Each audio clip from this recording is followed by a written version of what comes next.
2 lessons on 2-4. We'll start with 2-4A today and do the second half tomorrow, if I'm here.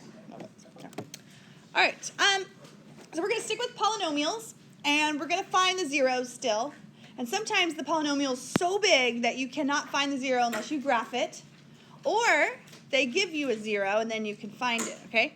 So we're going to do something to help us find the zeros, and that would be long division of polynomials. Do you remember this from last year? This is fun. Yes, someone said it was fun. Bless you. For some reason, I like this. Yeah?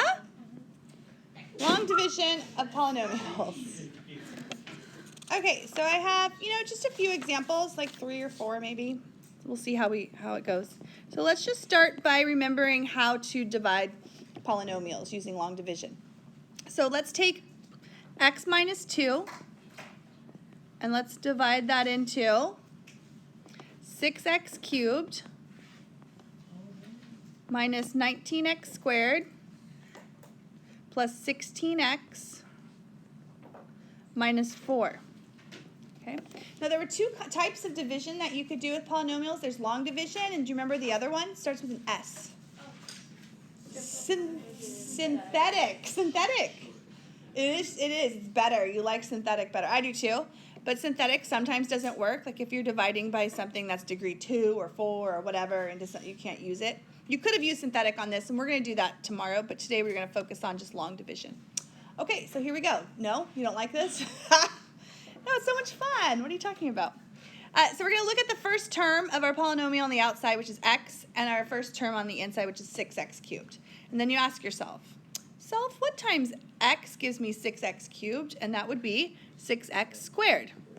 I usually write it right here underneath the squared part. You don't need to worry about where it goes. It's fine.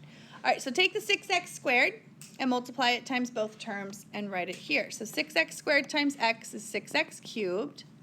6x squared times negative 2 is negative 12x squared.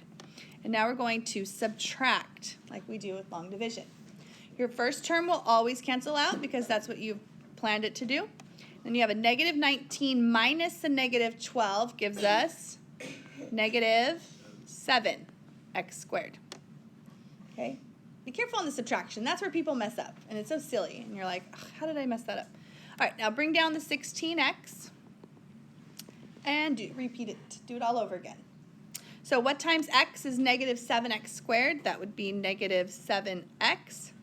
Take that negative 7x and distribute it to both. So you get negative 7x squared. Negative 7x times 2 is 14x. And then subtract again.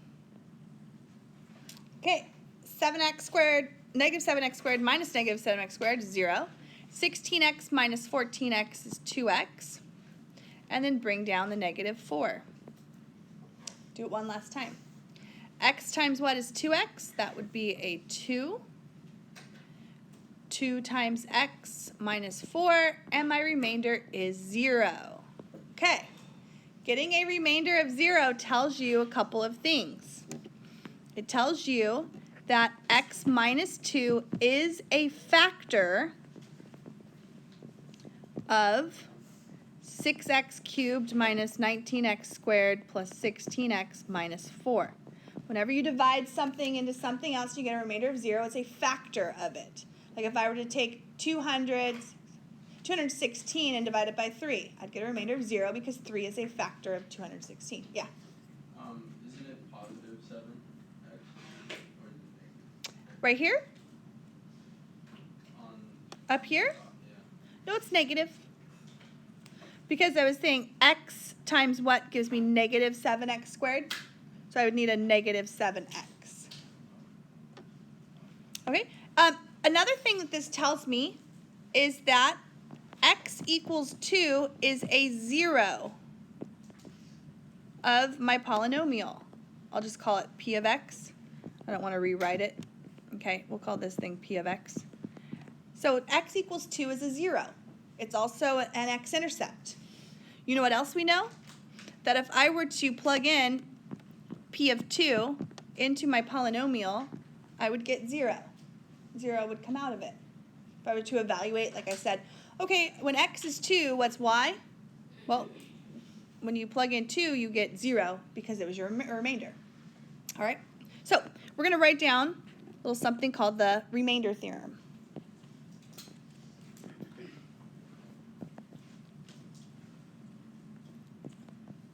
The remainder theorem says that I don't like the way they wrote that.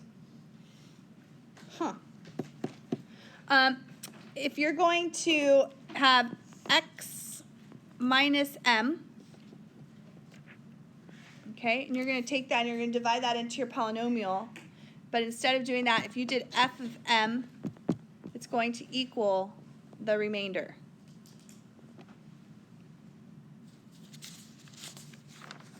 I don't like the way the book says that.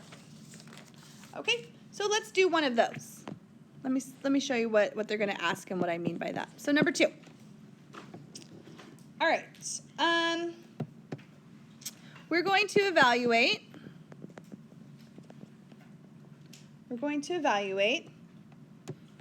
F of x equals 3x squared plus 7x minus 20. We're going to evaluate this when x equals 1 by long division.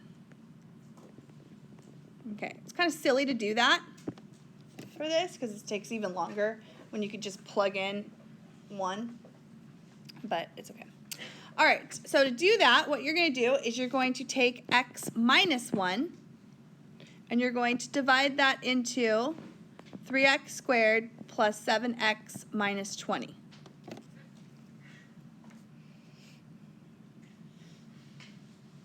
And this is really good when it's synthetic division. It actually works a lot better. But okay. All right, so x times what is 3x squared? That would be 3x. 3x times x is 3x squared. 3x times negative 1 is negative 3x. And then go ahead and subtract. 7 minus negative 3 gives us 10x minus 20. Okay. So x times what is 10x? We would need a 10. So then we get 10x minus 10. Subtract. Negative 20 minus negative 10 gives us negative 10. Okay, now if they're asking us to evaluate f of 1, we would say that f of 1 is equal to negative 10. Let's try it. Let's plug in f of 1. F of 1 equals 3 times 1 squared plus 7 times 1 minus 20. What does that equal? Negative 10. Okay? That's a nice way to check. Like if you ever were on a test or quiz and you had to divide this and you just weren't sure of your answer, you could always take whatever the factor was, plug it into it, see, oh, negative 10, oh, that's what I got for my remainder. Cool, I got it right. Okay. All right, let's do one more. Number 3.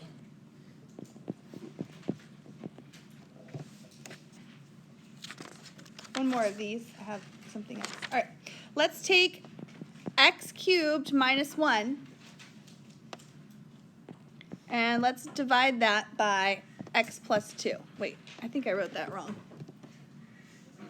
Other way. Okay, that's a highlighter. I'm just highlighting my mistakes now.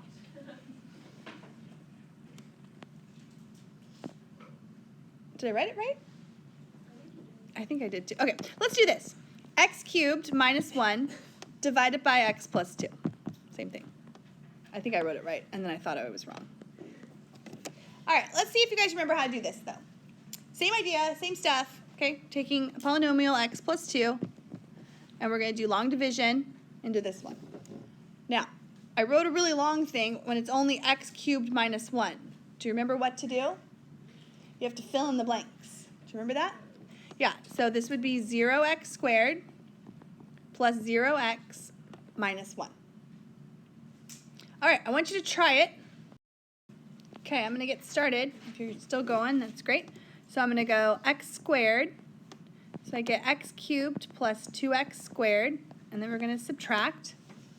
0 minus 2 gives us negative 2x squared, and then bring down the 0x. So then I need a negative 2 to get negative 2x, right? Negative 2x, so negative 2x times x is negative 2x squared. Negative 2x times 2 is negative 4x, and we're subtracting again. So the first ones will cancel out, and 0 minus negative 4 is positive 4. And then one more time, what times x gives me 4x would be 4. And then 4x plus 8. Subtract 1 minus 8 is negative 9. Okay, so how are we going to write this? Let me show you how to write the answer. Did I do something wrong? What did I do wrong? Was it negative 4 on top? 0 minus negative 4 is positive 4. I know, that's where you will make those mistakes. You're subtracting. So how are we going to write the answer? This is what they're going to do. They want you to write a summary statement in polynomial and fraction form. So what you're going to write is x squared minus 2x plus 4 plus or minus, yeah, we can write minus 9 over x plus 2. Okay, 9 over x plus 2, and x cannot be negative 2. That would be the answer that they'll have. That's the answer I'm expecting you to write. I don't want to see r negative 9, remainder negative 9. We used to do that in Algebra 2, but now we're going to do it like this, and this is the way they want it written. Okay? All right, so they're going to ask you a question like this. Is x equal negative 2 a 0 of the polynomial? No, it's not. It's only a 0 when you get a remainder of 0. Okay? We've got a remainder of negative 9. And then they could also say f of negative 2 is equal to negative 9. And you can check that out, see if that works. Okay.